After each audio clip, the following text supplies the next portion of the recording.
people are new to metta meditation, and hopefully people here today don't feel that they're new, because I feel that everyone here today is pretty good and experienced with this sort of thing. But it can be quite a shock. It can be quite frightening to allow these emotions to come up. Obviously in a group, but even to ourselves, because there's a vulnerability that comes with letting go. There's a fear of letting go trauma and embracing kindness, and we need to hold on to these bad memories, and we need to be wary, because by reminding ourselves of these bad experiences, we will hopefully avoid getting caught in the same emotional traps again. So we see it as a protective thing, but we might even try and convince ourselves that this is a strength of character, being tough and not being fooled again, and having that, walking around with that wariness and interpretation of life. But real strength comes from letting go of those negative experiences. It comes from being open to kindness. It comes from being fearless, and fearless is often a word that can be that people use to describe soldiers or generally violent people. You need to be fearless to get into a boxing ring or something like that, but it's just not true. Boxers get scared, soldiers get scared, but true fearlessness is without fear, and what can be more without fear than a heart that's completely full of kindness and love. And that's not to say we should believe every scammer that phones us about winning lottery tickets or anything like that. It's cynical people might think that kindness is naivety. They're only kind because they haven't been hurt. And again, that's not true. You can be hurt and learn and heal and grow and realise that kindness is a solution, not an impediment. And we can be wonderfully kind, we can be wonderfully compassionate, and we can be wonderfully giving, but we can do that within healthy boundaries as well.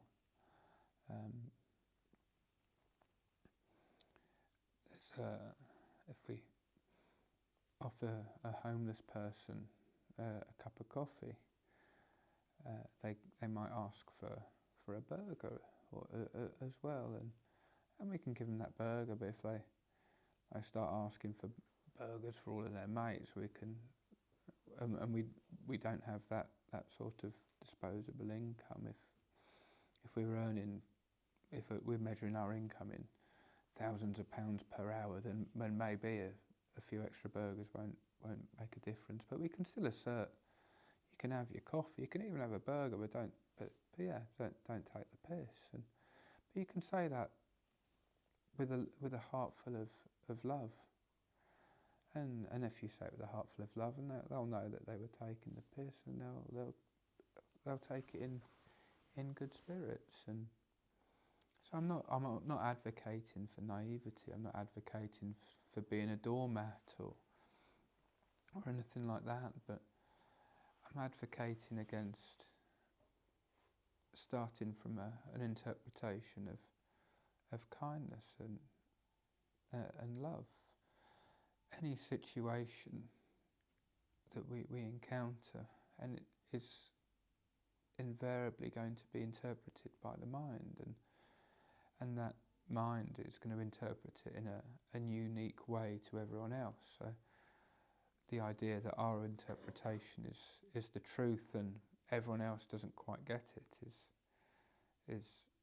is ridiculous. And we can trust our judgment, but we can also put it in the context.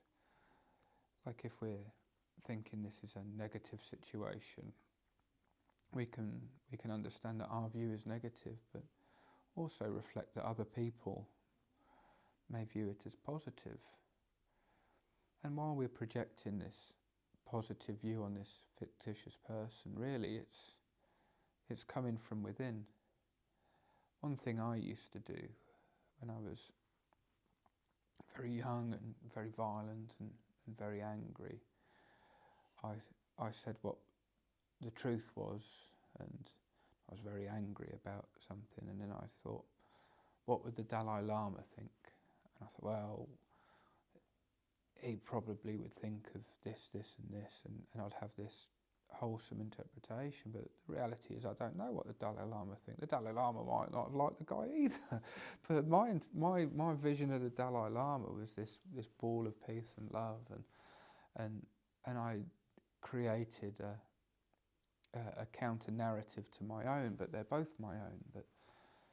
But practicing in that way, I slowly expanded my mind, and I could see things from multiple points of view at the same time, and just realised how arbitrary these viewpoints are, and you can argue equally strong in multiple directions, and then you let go of your particular interpretation, realising that negative interpretations are just as arbitrary as positive interpretations, and that arbitrariness of interpretation was really a turning point for me, realising that, well, if it's all just arbitrary, I might as well give the most charitable interpretation of the event, because it's no more or less true than the most negative interpretation of the event, and thinking it like that, and it just seemed to be, well, I might be wrong, but at least I'll be happy and wrong, rather than grumpy and wrong. And the only thing that's guaranteed is we'll be wrong, so our interpretations are never going to be the truth, whatever that is. So our interpretation, we might as well just pick the interpretation that makes us happier, because ultimately there's no single truth. And whatever we're concerned with is probably going to disappear into memory, but our natural disposition towards kindness is the thing that's going to stay. So we might as well practice the kindfulness and the most charitable interpretations, and I think metta meditation helps us. And sometimes it's nice just to sit in this warm, fuzzy teddy bear land, and sometimes it's necessary to work with that. And if we've got someone difficult in our lives, we can give that person that warm, fuzzy teddy bear energy for a bit. And if we find that we do it, and then 30 seconds later we remember something else that he's done that's really annoyed us, then maybe we should leave it, because we're here to practice kindness, not to remember all of the times this person was an asshole to us. So, but we can attempt it, and then next week we can attempt it, because we're all a work in progress. And I don't think of myself as a teacher or anything. I think of myself as a very loose thing, like a spiritual seeker, and I'm reporting back what happens to work for me at this time and what worked for me in the past. So it's just me trying to share with other people things that have helped me, and hopefully some of the things I said might help other people, and that's what I'm doing. But I'm certainly no authority. I'm certainly no more of an authority of this than anyone else in the room. But I just wanted to share those feelings, and hopefully that's helped people and the people watching in from their homes. Like yeah, I won't mention names because GDPRs and everything. But yeah, all the internet people. So I do animate, and I'll see you soon.